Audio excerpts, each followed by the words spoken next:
Après, moi, j'aimerais revenir quand même plus sur le sujet central de la vidéo, qui est vraiment sur l'aspect psychologie de l'investisseur. Et on se rend compte globalement que l'être humain, il est quand même très euh, faillible pour le coup, puisqu'il fait toujours l'inverse. On sait qu'il faut acheter le plus bas possible et revendre le plus haut possible. Pour autant, on fait toujours l'inverse. Enfin, l'être humain a toujours tendance à faire l'inverse, et c'est comme ça qu'on crée des cycles en fait. Sur les marchés financiers, c'est des cycles qui durent à peu près 20 ans. En crypto, on dit que c'est à peu près 4 ans, même si on se rend compte que petit à petit, il y a des risques que ça s'allonge de plus en plus, parce que le marché mature de plus en plus, et puis l'énergie économique qu'il faut pour faire fluctuer le marché devient de plus en plus importante. Mais je ne sais pas ce que tu en penses de ça, toi, de ton côté. Qu'est-ce qui pourrait expliquer finalement que un être humain, à chaque fois, il sait pertinemment, tu vois, que quand il y a des périodes de baisse ou quand il y a que des mauvaises nouvelles, quand il y a eu la chute de FTX, la chute de Luna, qu'il y avait que des mauvaises nouvelles sur que des mauvaises nouvelles. Tu parlais de manque de conviction au début de cette présentation. Justement, si tu as une conviction, que tu maîtrises ton risque et que tu sais ce sur quoi t'investir, tu dois accepter de prendre le risque à l'achat et d'acheter, en fait, quand tout le monde te dit que c'est pourri.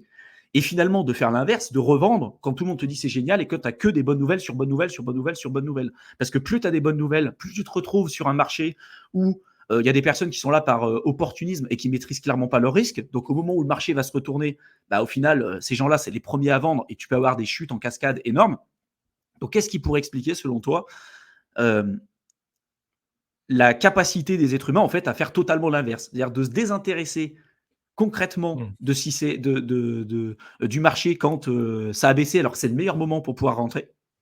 Et à l'inverse, quand ça n'arrête pas de monter, de se dire bon, au final ça va continuer. Tu vois, je pense que c'est un biais ça aussi de penser que ce qu'on a connu sur une année ou sur un an et demi, on a eu que des mauvaises nouvelles, bah, ça va continuer sur les années qui suivent. Alors qu'en fait, non. Tu vois, c'est un peu le disbelief un peu hein, qu'on voit sur le marché. Et à l'inverse, du coup, quand ça monte, de se dire, bah, ça fait que monter, ça fait que monter, ça fait un an et demi que ça fait que monter, bon, bah, ça va continuer comme ça. Tu changes ton ancrage un peu. Tu sais, c'est le biais d'ancrage. Bah, je sais plus si c'est celui-là ou si c'est un autre, mais c'est vrai qu'il y a un des biais cognitifs où c'est tu accordes beaucoup plus de valeur et d'importance aux informations qui viennent juste d'arriver que celles du passé. Donc, c'est-à-dire que quand Ouais. tout va bien, tu te dis ben, récemment, il y a tout qui va bien, donc ben, il n'y a pas de raison que ça aille mal. Et quand il y a tout qui va mal, tu te dis oh, ben, c'est bon, c'est fini, c'est plus intéressant. Et donc, du coup, tu oublies qu'au final, il y a eu des grosses hausses, il y a eu des bull runs qui sont arrivés. Et je pense qu'on est encore un petit peu dans cette phase de disbelief, même si le bull market est quand même bien lancé. Il y a plein de commentateurs sur Twitter, par exemple, qui disent mais c'est moi ou en fait, je suis pas ça me fait rien du tout, je sais pas, ça pump, mais je me sens pas excité comme avant ou tout. Et je pense qu'il y a Mm. quand même ce côté PTSD, tu vois, où tu es encore choqué du bear market qui a duré 2 ans, où mauvaise nouvelle sur mauvaise nouvelle sur mauvaise nouvelle sur mauvaise nouvelle, où au final, même maintenant que tu vois que les prix commencent à monter et tu te dis, bah, c'est bon quand même, on va quand même se taper un petit cycle de bull run pour faire des gains. Voilà, tu restes quand même un peu avec de l'apathie, t'es plus dans ce FOMO, dans cette euphorie de se dire, ouais, il va se passer des choses, tout va pumper. Comme moi, par exemple, j'aurais pu l'être en 2019, quand tu commences à rentrer, dès que ça commence à pumper, ça a été tu vois, jusqu'à l'euphorie de 2021 avec les ATH et tout. Là, je suis beaucoup plus serein. Tu vois, je me dis, bon, ben, on va voir ce qui se passe. Et après, je pense que c'est une manque des connaissances au final sur l'investissement et sur les cycles en général. Je pense que c'est la plupart des gens. En plus, il y a ce côté, j'ai envie de faire de l'argent rapidement, sans trop d'efforts. Et ouais, sans trop d'efforts le plus vite possible avec pas beaucoup de mise de départ. Donc ça, c'est un postulat qui se vérifie souvent. Et c'est vrai qu'on n'a pas envie de faire l'effort. On te dit, mais si on pouvait me mettre ça tout cuit dans la bouche, qu'est-ce qu'il faut que j'achète pour devenir millionnaire? Ça, c'est des questions qu'on arrive presque à chaque live, tu vois. Qu'est-ce qu'il faut que j'achète? Qu'est-ce que vous pensez de cette crypto? Est-ce que si Est-ce je que tu l'achète penses que ça va maintenant, augmenter ou ça va baisser, quoi? est-ce que si j'achète maintenant, je vais faire de l'argent? Tu vois, c'est un peu ce côté où au final, tu n'as pas envie de t'emmerder, grosso modo. Tu n'as pas envie de faire les recherches parce que c'est pénible, tu comprends pas, c'est en anglais, c'est compliqué. Et au final, tu as plutôt envie d'aller prendre l'air et, et que te former, que de lire des trucs, essayer de comprendre. Mais ça, je pense que c'est assez général. Il y a plein de monde qui est un peu réticent à faire l'effort pour avoir tes objectifs. Je pense que c'est dans la finance, ça arrive beaucoup et dans la crypto, c'est pareil. Et Et moi, en je plus, pense qu'il y a. Ouais, vas-y. mais juste pour finir, c'est Et à mon avis, c'est quelque chose qui est commun dans tout l'investissement. Mais en plus, dans la crypto, c'est encore plus accentué par le fait qu'en plus, on a vu les résultats, on sait que c'est possible. Et donc, du coup, il y a vraiment ce côté où on se dit, ben, regarde, le petit jeune de 18 ans, il investit dans un shitcoin, il est devenu millionnaire. C'est que ça doit être facile. C'est moi aussi, ça doit bien m'arriver parce que c'est encore un biais cognitif, penser qu'on on va avoir plus de chances ou se dire que les événements négatifs, ben, par l'opération de je sais pas trop quoi, nous, ça va pas nous impacter ou on va voir le coup venir. Et moi, je vais m'en sortir mieux que les autres, forcément, je peux pas être dans la moyenne. Et on se rend compte que 90% des gens, ils perdent de l'argent. Donc bon, il y a quand même statistiquement, si on fait comme tout le monde et qu'on regarde les statistiques de ce qui arrive à la plupart des gens, il y a grande chance qu'on perde de l'argent.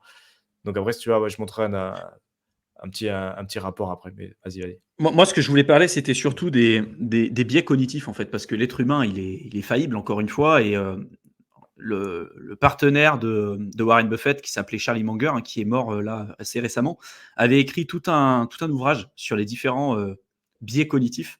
Et il en existe plus de 120, je crois, aujourd'hui, qui sont référencés. Donc, ça sera très compliqué pour nous pour pouvoir tous vous les citer. Mais il y en a certains qui sont très présents dans l'investissement. Et moi, il y en a un vraiment qui me marque énormément. Et c'est pour ça qu'on fait tout ce travail-là avec Théo et Mickaël. C'est surtout le biais de confirmation. Ce biais de confirmation avec les réseaux sociaux et l'apogée des réseaux sociaux, c'est terrible. Parce qu'en fait, ce biais de confirmation, c'est quoi? C'est de penser que ce que vous voyez autour de vous, en fait, vous allez rechercher des informations que vous jugez utiles et pertinentes par rapport à ce que vous croyez. Vous pensez par exemple que la Terre est plate, eh ben, vous allez vous rapprocher de platistes ou de gens qui pensent comme vous. Et donc le fait de vous entourer et de vous créer un microcosme de personnes qui pensent uniquement comme vous allez être imperméable à ce qui existe à côté et du coup ça va devenir votre réalité. Parce que vous avez l'impression, en plus de ça, avec les réseaux sociaux, avec leur algorithme qui fonctionne très très bien, hein, je vous rappelle que l'objectif des algorithmes Facebook, YouTube, Twitter, etc., c'est de faire en sorte à ce que vous restiez le plus longtemps possible sur la plateforme. Et les recommandations, c'est comme ça. C'est-à-dire que vous pensez, par exemple, que le Bitcoin, c'est pourri. Vous pensez, vous êtes sûr que le Bitcoin, c'est pourri. Vous allez regarder que des vidéos qui tombent au départ avec des gens qui sont d'accord avec vous. Et donc, YouTube va considérer que vous appréciez ce genre de contenu parce que vous n'arrêtez pas de regarder ça. Donc, il va continuer de vous présenter du contenu et vous suggérer du contenu qui va dans cette direction. Le problème, c'est que vous allez penser que tout ce qu'on vous présente et tout ce que vous voyez sur YouTube, c'est que des gens qui pensent comme vous, que des gens qui pensent que le Bitcoin c'est pourri, que la Terre est plate, par exemple, et ça va devenir votre réalité. La réalité, c'est que c'est pas le cas. C'est-à-dire que il y a une autre réalité, peut-être que vous n'avez pas encore eu accès, simplement parce que vous n'avez pas regardé, vous n'avez pas fait les recherches actives et de vous exposer à un contenu qui est différent à celui que vous pensiez au préalable. Et le problème des réseaux sociaux, un peu, c'est ça, surtout sur YouTube, c'est qu'on va avoir tendance à vous présenter du contenu qui va venir ajouter un effet de levier sur ce que vous pensez déjà. Et c'est pour ça que quand on est en période de baisse, quand il y a des paniques et qu'il y a des chutes en cascade, souvent ce qui fonctionne très très bien, c'est de jouer sur la peur des gens. Hein. Les youtubeurs, ils le font très très bien, hein, de dire là ça va baisser, ah là là c'est la fin, le Bitcoin c'est la fin, c'est la fin, c'est la fin. Du coup, vous allez commencer à cliquer sur une vidéo qui va vous présenter ce truc-là, et ensuite on va vous présenter du contenu qui va être que lié à ça. Donc, que des gens qui vont vous dire c'est la fin, c'est fini, machin. Donc, ça va accentuer cette baisse et cette capitulation sur le marché. Et donc, quand vous avez autour de vous que des gens qui vous disent que le marché, il est pourri et que ça ne remontera jamais, c'est très compliqué de se dire, OK, là, je suis en train de vivre un biais de confirmation. Je vais profiter de ces périodes-là pour quand même acheter. Enfin, c'est pas intuitif, en fait. Et à l'inverse, pareil à la hausse. Quand ça n'arrête pas de monter, on n'a que du contenu qui dit ça pump, c'est bon, on est en bull run, ça va augmenter, faites un fois 100, un fois 1000, etc. Le prochain projet qui va exploser. Donc au final, vous allez cliquer sur une première vidéo, une seconde, une troisième, une quatrième. On va se rendre compte que c'est un truc qui plaît à l'audimat, donc l'algorithme de YouTube va le mettre en avant. Et vous, peut-être que vous allez vous dire, j'étais pas trop chaud pour investir maintenant, mais là, visiblement, tout le monde me dit que c'est génial parce que mon actualité, c'est de me dire, le marché crypto, c'est en hausse et c'est maintenant qu'il faut que j'investisse. Donc j'ai du FOMO, donc je commence à investir. Je sais pas sur quoi j'investis, je me diversifie pas ou en tout cas pas correctement, et on en revient au même travers que j'ai évoqué au début de cette vidéo. Donc ce biais de confirmation, il est terrible pour ça, quoi.